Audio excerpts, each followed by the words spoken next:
Now, my text is on the wall. It's my favorite verse in the Bible, or my most quoted verse, Jeremiah 33:3. Call unto me, and I will answer you and show you great and mighty things which you do not know, which is another way of saying that you've never seen before.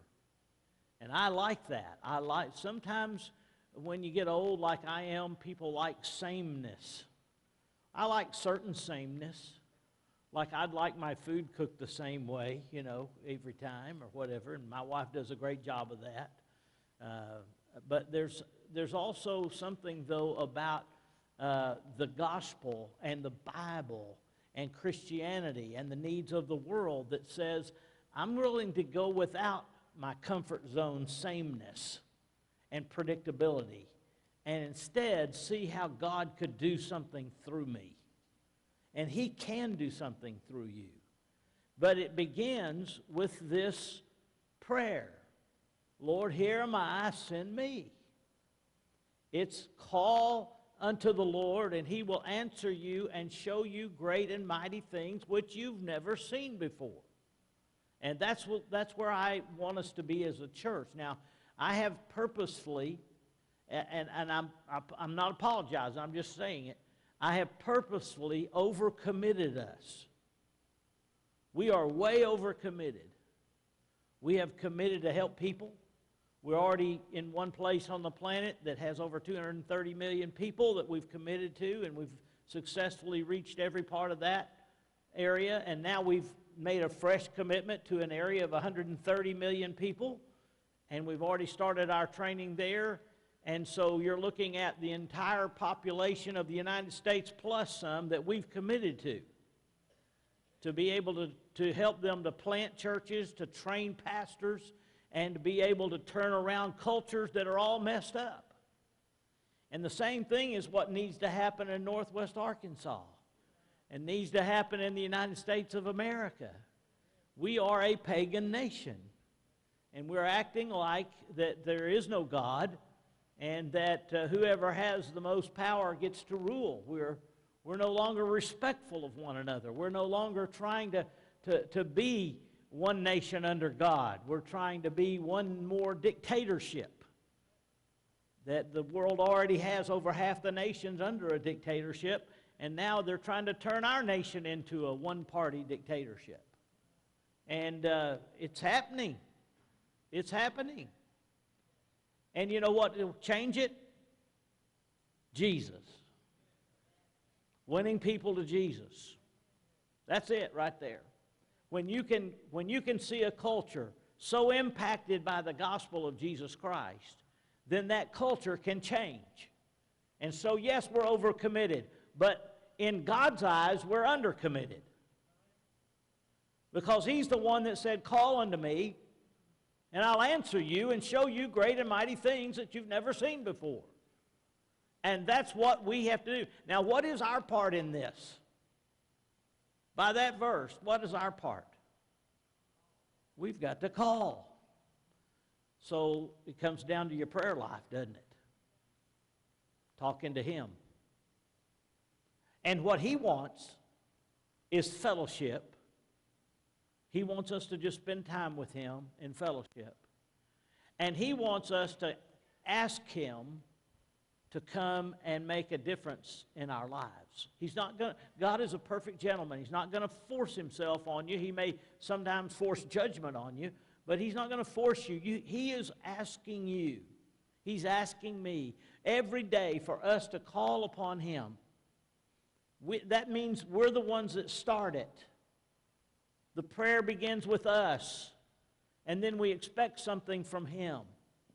So that's what we're trying to do here. And now next Sunday is Easter.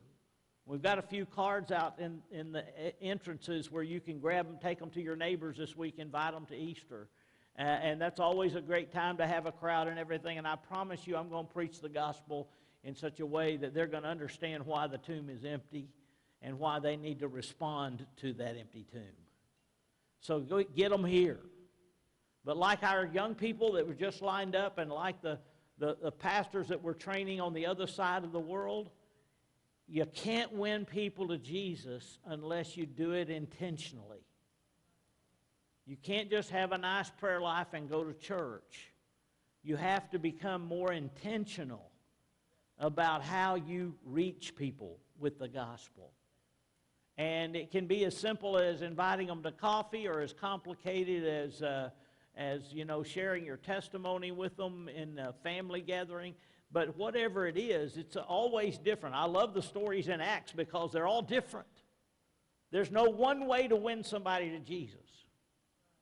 I like programs that teach like the Roman Road and things like that, because I think you need something of a routine to make sure you cover the bases of what you need to share with them before they make a commitment.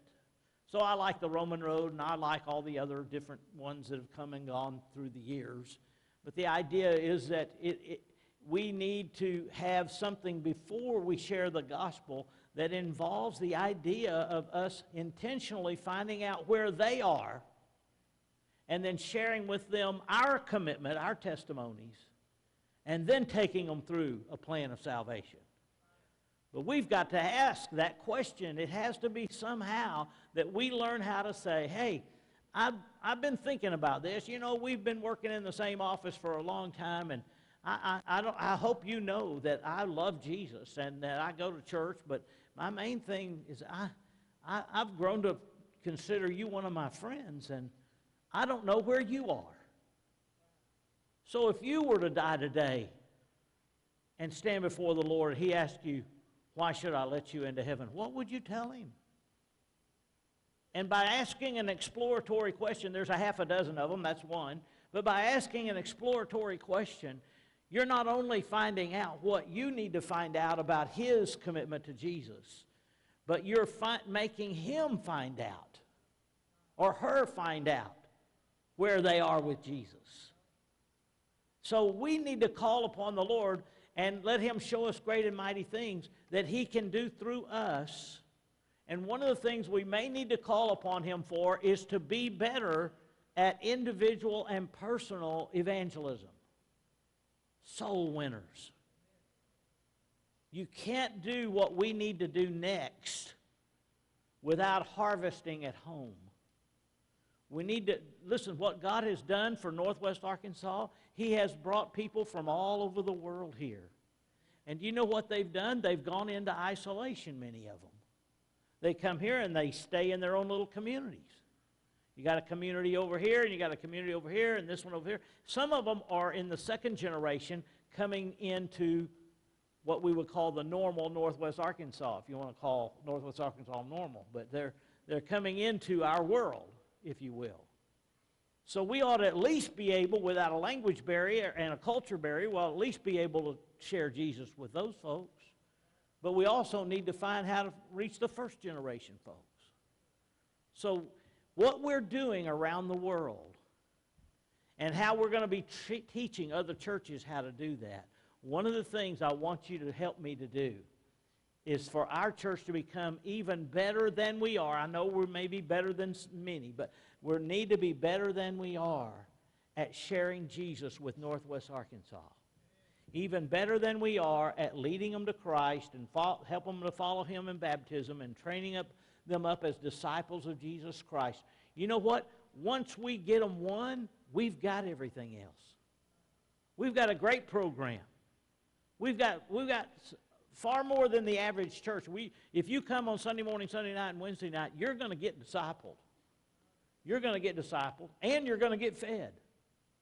We serve dinner on Wednesday night. So we have every way in the world of helping people to grow in their faith.